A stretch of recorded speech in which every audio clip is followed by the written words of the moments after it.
Hello mga mamshi! Panabagong update na naman sa buhay ko, nakshoot ah!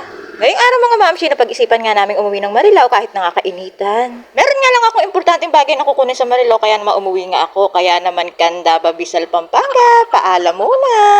Ihahatid lang kami ni Abay sa kanto ng Krusnadaan mga mamshi dahil dalawa nga lang kami ng anak ko ang uuwi sa Marilao. Gustuhin ko man isama yung mag-ama mga mamshi kaya nga lang wala nga kaming pera para pamasahe. Nagdala nga pala ako ng balot at itlog na pula mga mamshi dahil gusto nga daw yun ng mama ko. Every time naman na uuwi ako mga mamshi ng Marilao ay talaga nagpapadala nga si mama ng balot at saka itlog na pula. Yun nga lang mga mamshi, konti nga lang inadala ko dahil wala pa nga akong pera pambili. At yun na nga mga mamshi at nakasakay na nga kami ng jeep. Hindi nga kami nagtagal na maghintay mga mamshi dahil pagdating nga namin ay may nakaabang na kaagad na sakaya papuntang Pulilan. Sobrang bilis nga na naging biyahe namin mga mamshi, agad na nandito na nga kami sa overpass ng Baliwag.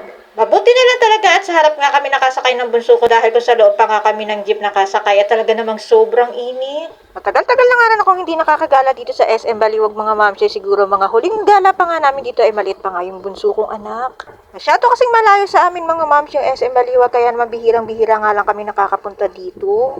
Doon kasi sa lugar namin mga mamshi kapag nakakapunta ka nga lang ng SM Baliwag ay kailangan nga marami kang perang dala. Sa bagay, yung Krusnadaan nga pag umaahon kami, bihirang-bihira lang. Ito pa kayong SM Baliwag, naksyuda.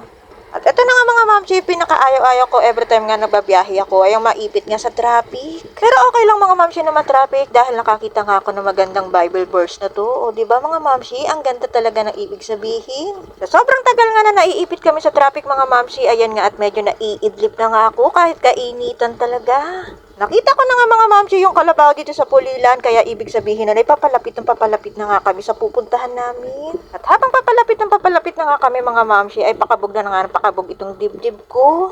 Sobrang nai-excite na nga ako mga mamshi dahil matagal-tagal na nga rin ako hindi nakakauwi ng Marilao. Ang huling uwi ko pa nga siguro ng Marilao mga mamshi ay bago pa nga mag-pandemic. At nandito na nga kami sa Plaridel mga mamshi, dito nga kami bumababa papunta nga sa sakayan ng May Kawayan. At hindi nga rin nagtagal mga mamshi ay nakasakay na nga kami ulit ng jeep papuntang May Kawayan dahil pagbaba nga namin ay may nakaabang na naman na nga jeep dito. Pinagbamastan ko pa nga yung bunso kong anak mga mamshi dahil hindi ko alam kung ano nga nangyayari sa kanya, baka nga ako nahihilo nga rin siya. Pero awa naman ni Lord mga mamshi, hindi nga daw siya nahihilo, hindi tulad nga ng anak kong si Labo ay talaga namang nahihilo sa biyahe. Kapag nakita ko na nga itong mga palatandaan ko na itong maraming halaman mga mamshi ay nandito na nga rin kami sa giginto. Sobrang papalapit na nga kami mga mamshi kaya naman ang dibdib ko ay sobrang excited na nga para makauwi. Medyo natagalan nga kami sa biyahe mga mamshi dahil alas 10 nga kami nung umalis nga kami sa bahay, mag-aalas 5 na nga nung mga oras na yan. Sobrang namang hanga ako sa palengke ng Bukawi mga mamshi dahil sobrang ganda na nga. Huling punta ko nga ng Marilao mga mamshi ay wala pa ang nakatayong ganyang building. Sobrang tagal ko nga hindi nakakauwi ng Marilao mga mamshi, sobrang dami na nga nagbago. Pero itong ilalim ng flyover ng Bukawi mga mamshi ay parang wala namang nagbabago.